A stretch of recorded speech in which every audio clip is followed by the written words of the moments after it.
नमस्कार दोस्तों, स्वागत है आपका साइंस जर्नी में। जैसा कि हम लोग जानते हैं, भारत में पूंजीवाद, सामंतवाद के अलावा एक और क्लेश जातिवाद के रूप में भी घुसा और घुसाया गया हुआ है। हम सभी देखते हैं कि एक समान, एक क्षेत्र, एक देश में होने के बाद भी कुछ लोग जातीय रूप से खुद को बड़ा महसूस करते हैं और दूसरों को नीचा दिखाते रहते हैं। कुछ लोग शैक्षणिक, सामाजिक, आर्थिक रूप से आगे हैं तो कुछ लोग पीछे। जो पीछे हैं वो क्यों पीछे हैं यह बहुत कम लोग जानते हैं। आखिर क्या कारण था कि वो पीछे रह गए? क्या उन्हें जानबूझकर षड्यंत्रकारियों ने पीछे कर दिया या वो खुद से ही पीछे रह गए? इन प्रश्नों के उत्तर बाबा साहब जान गए थे और उन्होंने डिक्टेट भी किया कि इन सब की जड़ एक किताब है जिसका नाम है मनुस्मृति। और फिर उस मनुस्मृति को 25 से 26 दिसंबर 1927 में उन्होंने सार्वजनिक रूप से दहन किया। आज का वीडियो अंतिम तक देखें। यह वीडियो से कुछ ऐसे रहस्यों से पर्दा उठेगा जिसे भारत की लगभग 90% से ज्यादा पब्लिक अभी भी अनजान है। दरअसल मनुस्मृति भारतीयों को मानसिक, शैक्षणिक और आर्थिक रूप से गुलाम बनाने की साजिश है। यूं तो मनुस्मृति में शूद्रों को गुलाम बनाने, उत्पीड़न करने की बात सभी जानते हैं, लेकिन यह बहुत कम लोग जानते हैं कि मनुस्मृति का शूद्र भारत का पिछड़ा वर्ग है। आज के SC ST के लिए मनुस्मृति में अत्यंज शब्द इस्तेमाल हुआ है। ब्राह्मणवाद में अत्यंज को हमेशा ही शहरों से बाहर रखा गया, उन्हें किसी भी अपने क्रियाकलाप में सम्मिलित नहीं किया गया, जबकि मनुस्मृति का शूद्र जो कि पिछड़ा वर्ग है हमेशा उत्पीड़न का शिकार होता रहा और आज भी वो अन्य वर्गों की तुलना में काफी पीछे है। जबकि कुछ ऐसे भी ठेकेदार मार्केट में घूम रहे हैं जो मनुस्मृति को अभी भी समर्थन दे रहे हैं और बोल रहे हैं यही भारत का संविधान है, उनके ऋषि मुनियों का संविधान है, जो कि पूरी तरह से षड्यंत्र का हिस्सा है। इस वीडियो में मैं मनुस्मृति के कुछ ऐसे श्लोक प्रस्तुत करूंगा जिसे देखकर आप इस षड्यंत्र को अच्छी तरह से समझ जाएंगे। यूं तो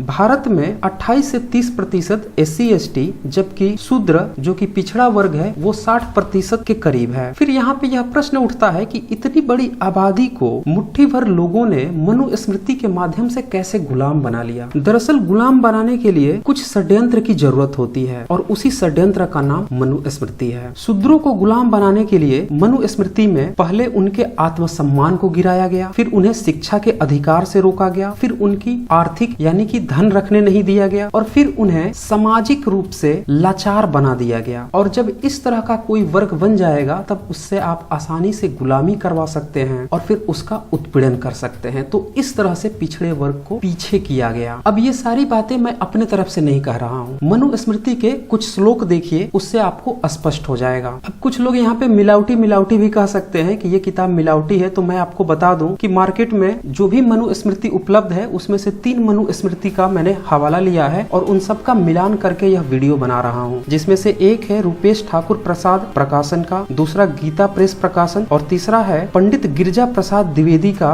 मनुस्मृति जो कि 1917 की है। काफी ओल्ड कॉपी है ये। फर्स्ट, शूद्रों का आत्मसम्मान गिराने का षड्यंत्र। मनुस्मृति अध्याय 131 श्लोक, संसार के वृद्धि के लिए मुख, बाहु, जंघा और चरण से क्रमशः ब्राह्मण, क्षत्रिय, वैश्य और शूद्र को उत्पन्न किया। इस श्लोक से साफ साफ पता चलता है कि जिसे ब्राह्मण, क्षत्रिय, वैश्य, शूद्र को गुण कहा जा रहा है वह गुण नहीं है, बल्कि जन्म से ही पैदा होने की बात कही जा रही है। और यहाँ पे शूद्र को शरीर के सबसे निचले हिस्से चरण से उत्पन्न किया हुआ बताया जाता है, यानी कि शूद्र के आत्मसम्मान को नीचा दिखाया गया है। अध्याय 191 श्लोक, ब्रह्मा ने उपयुक्त तीनों वर्णों का गुणानुवाद करते हुए सेवा करना यह एक ही कर्म शूद्रों के लिए निश्चित किया है। यानी कि इस श्लोक में यह बताया जा रहा है कि शूद्र का काम सिर्फ सेवा करना है और ये ब्रह्मा ने बनाया है। ब्रह्मा कौन है? इस मनुस्मृति के अनुसार वह रचयिता है मानवों का और सृष्टि का भी। तो यहाँ से साफ साफ पता चलता है कि शूद्र के आत्मसम्मान को मनुस्मृति निश्चित कर देता है कि वह सेवा के लिए ही बना है, यानी कि गुलामी के लिए। और यहाँ से एक बात और भी स्पष्ट होती है कि यह SC ST, जिसे कि उस समय अनटचेबल भी कहा जाता था, उसके लिए ये इस्तेमाल नहीं हो रहा है, बल्कि ये पिछड़े वर्ग के लिए इस्तेमाल हो रहा है। क्योंकि अनटचेबल लोगों को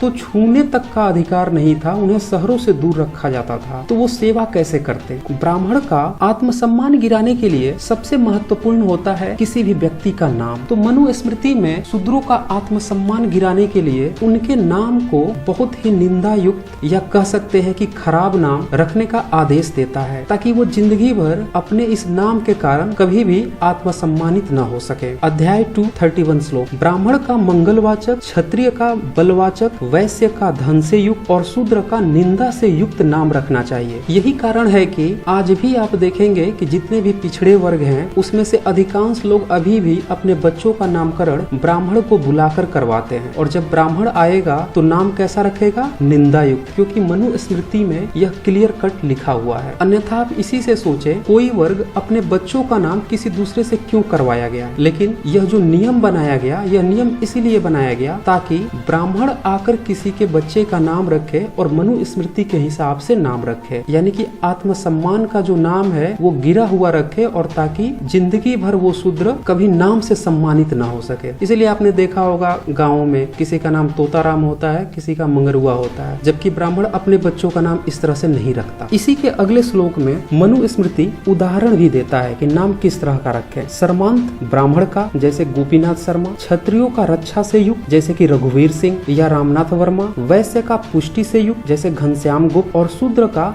दास से युक्त जैसे कि बलराम दास नाम रखना चाहिए। तो यहाँ से भी स्पष्ट हो रहा है कि जो कुछ लोग ये कहते हैं कि वर्ण व्यवस्था गुणवाचक है, विशेषण है, यह पूरी तरह से गलत साबित हो रही है, क्योंकि एक ही घर में एक बच्चा पढ़ लिख ले तो वो ब्राह्मण हो जाएगा, और एक बच्चा न पढ़े तो वो शूद्र हो जाएगा, और जब शूद्र हो जाएगा तो उसका नाम निंदा युक्त होगा, और जो पढ़ लिख लेगा उसका ब्राह्मण जैसा नाम होगा। ऐसा तो कहीं होता नहीं है। दूसरी बात कि उसी घर में एक बच्चा बिजनेस करने लगे तो क्या उसका टाइटल गुप्त यानी कि गुप्ता रखा जाने लगेगा? तो ये पूरी तरह से मनुस्मृति जातिवाद की बात करता है, और जो लोग ये कहते हैं कि नहीं वर्ण तो सिर्फ गुण है, वो कोई भी हो सकता है, यह पूरी तरह से फर्जी है। कुछ और आप श्लोक देखेंगे तो पूरी तरह से स्पष्ट हो जाएगा कि मनुस्मृति जातिवाद की ही बात करता है और पूरी तरह से शूद्रों के उत्पीड़न की ही बात करता है। तो यहाँ पे स्पष्ट रूप से मनुस्मृति किसी शूद्र के नाम को ही निंदा युक्त रखकर उसे जिंदगी भर अपमानित करने की आदेश देता है। सेकंड, एजुकेशन से दूर कर देना। अब सवाल यह है कि ये जो मनुस्मृति की बातें हैं वह कोई व्यक्ति क्यों माने? तो उसके लिए अनपढ़ होना जरूरी है। तो इसलिए मनुस्मृति शूद्रों को एजुकेशन से भी दूर रखने की सलाह देता है। अध्याय 480 श्लोक, शूद्र को युक्ति न बताएं, उच्छिष्ट और हवि का शेषांश न दे, उसे धर्म और व्रत का प्रत्यक्ष उपदेश भी न दे। यानी कि यहाँ क्लियर कट यह बताया जा रहा है कि शूद्र को कोई अच्छी सलाह नहीं देनी है और किसी भी तरह का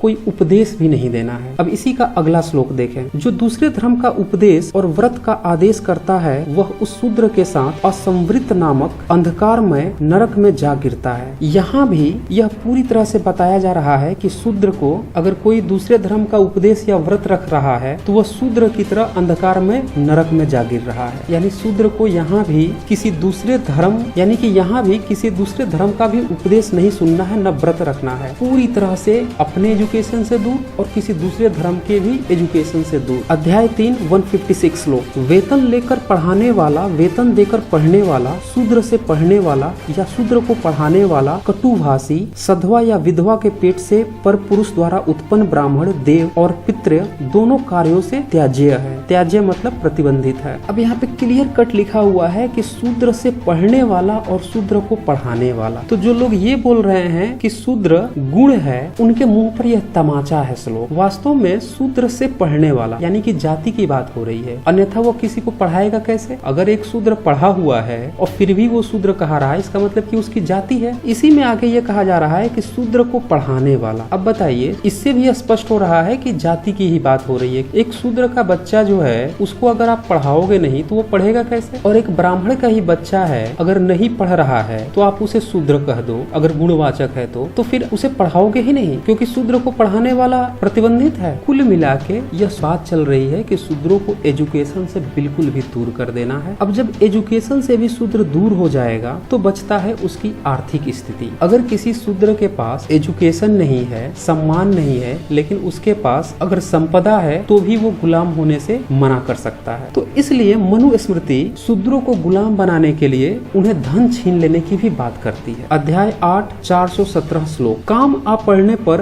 असंबंधित शूद्र का धन ब्राह्मण बेरोक ले सकता है, क्योंकि उसका अपना धन कुछ नहीं है, सब धन उसके स्वामी का है। अब यहाँ पे ब्राह्मणवाद का वह मनुवादी चेहरा दिखता है जो एक लुटेरा, एक अमानवीय परजीवी की तरह शूद्र से धन छीन लेने की बात करता है। एक और श्लोक देखें, अध्याय 10 129 श्लोक, धन संचय करने में समर्थ होता हुआ भी शूद्र धन का संग्रह न करे, क्योंकि धन को पाकर शूद्र ब्राह्मण को ही बाधता है। देखा, यहाँ पे इनका चेहरा भी उजागर हो गया कि अगर धन मिल गया शूद्र को तो वो ब्राह्मण को बाधता है, मतलब उससे आगे जा सकता है या ब्राह्मण को उससे दिक्कत हो सकती है। तो इसलिए भी शूद्र को नीचे रहना, पीछे रहना जरूरी है, गुलाम बनाए रखना जरूरी है, इसीलिए उसका धन भी छीन लेना जरूरी है। इसकी वकालत करता है मनुस्मृति। अब जब उसे आत्मसम्मान रूप से, शैक्षणिक रूप से और आर्थिक रूप से पंगु बना दिए, तो अब बचता है कि उसे सामाजिक रूप से गुलाम बना देना। इसकी वकालत में मनुस्मृति अध्याय 9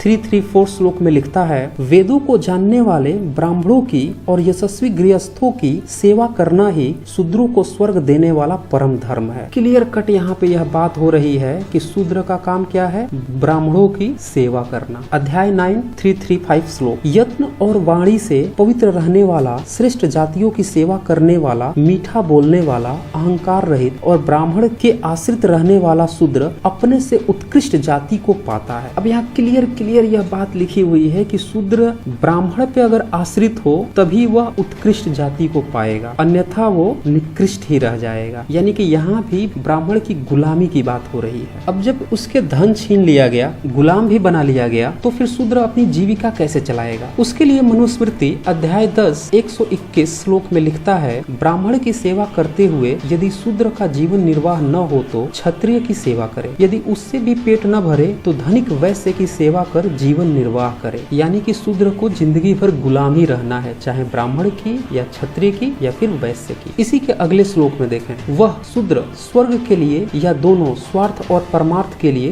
ब्राह्मणों की ही सेवा करे। इस शूद्र की ऐसी प्रसिद्धि होना ही उसके लिए कृतकृत्यता है। यानी कि ब्राह्मण की सेवा जो शूद्र कर रहा है तभी उसे स्वर्ग मिलेगा, स्वार्थ और परमार्थ मिलेगी। प्रलोभन भी दिया जा रहा है। कुल मिला के शूद्र को कैसे भी करके ब्राह्मण की सेवा करनी ही करनी है। ये मनुस्मृति वकालत कर रहा है। अब इसी का अगला श्लोक देखें, ब्राह्मण की सेवा करना ही शूद्र का विशिष्ट कर्म कहा गया है। इस कार्य से भिन्न वह जो कुछ कार्य करता है वह उसके लिए निष्फल होता है। मतलब ब्राह्मण की सेवा करेगा अगर शूद्र यानी कि पिछड़ा वर्ग, यही उसका कर्म है, उसके अलावा उसका कोई कर्म नहीं है, और दूसरा काम करेगा तो वो निष्फल हो जाएगा, यानी कि उसमें वो फेल हो जाएगा। अध्याय 10 125 श्लोक, उस शूद्र को जूठा अन्न, पुराना वस्त्र, सारहीन अन्न, पुराना ओढ़ना और बिछौना देना चाहिए। अब यहाँ पे ये बता रहा है कि शूद्र को देने की बात हो रही है। हालांकि इसके पहले श्लोक को देखें तो यहाँ पे जो दे रहा है वो ब्राह्मण है और उसके यहाँ जो सेवा कर रहा है वो शूद्र है। तो देखिए कितनी बड़ी भेदभाव की बात हो रही है कि जूठा अन्न देने की बात हो रही है, पुराना वस्त्र देने की बात हो रही है, पुराना ओढ़ना और बिछौना देने की बात हो रही है। मतलब ब्राह्मणवाद या यूं कहे मनुवाद इतना गिरा हुआ अमानवीय है जो शूद्र को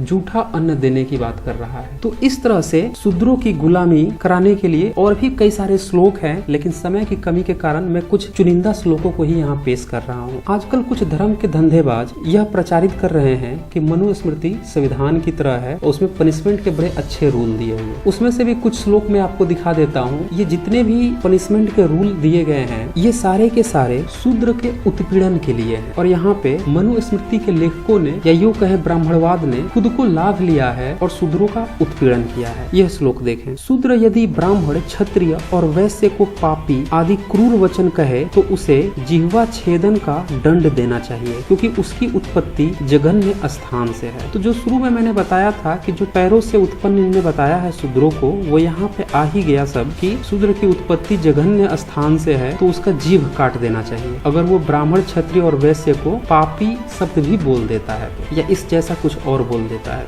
ये है मनुवाद, ये है पनिशमेंट के रूल और ये शूद्रों के लिए। इसी 8वें चैप्टर के इसके पहले के कुछ श्लोकों को देखें तो साफ पता चलता है कि शूद्रों के साथ भयंकर रूप से भेदभाव किया गया है पनिशमेंट में। जैसे 267 श्लोक को देखें, ब्राह्मण को चोर, चंडाल इत्यादि कटु वचन कहने वाले क्षत्रिय को 100 पड़, वैश्य को 150 पड़ या 200 पड़ दंड करे, शूद्र को प्राण दंड करना चाहिए। यानी कि ब्राह्मण, क्षत्रिय और वैश्य से अगर गाली सुनता है तो पैसे लेकर छोड़ सकता है, लेकिन शूद्र से अगर गाली सुनता है तो सीधे प्राण दंड देने की बात कर रहा है। 268 श्लोक, इसी का अगला श्लोक देखें, यदि शूद्र द्रोह से ब्राह्मण आदि द्विजातियों का नाम और जाति ग्रहण पूर्वक बुरी बात कहे तो जलती हुई 10 अंगुल की लोह सलाका उसके मुंह में डाल देनी चाहिए। ये है मनुवाद। इसी का अगला श्लोक देखें, यदि शूद्र अहंकारवश किसी ब्राह्मण को धर्म का उपदेश करे तो राजा उसके मुंह और कान में खौलता हुआ तेल डलवा दे। इससे आप समझ सकते हैं कि शूद्रों के साथ जो उत्पीड़न होता रहा है, जीभ काट देना, कान में पिघलाकर तेल डाल देना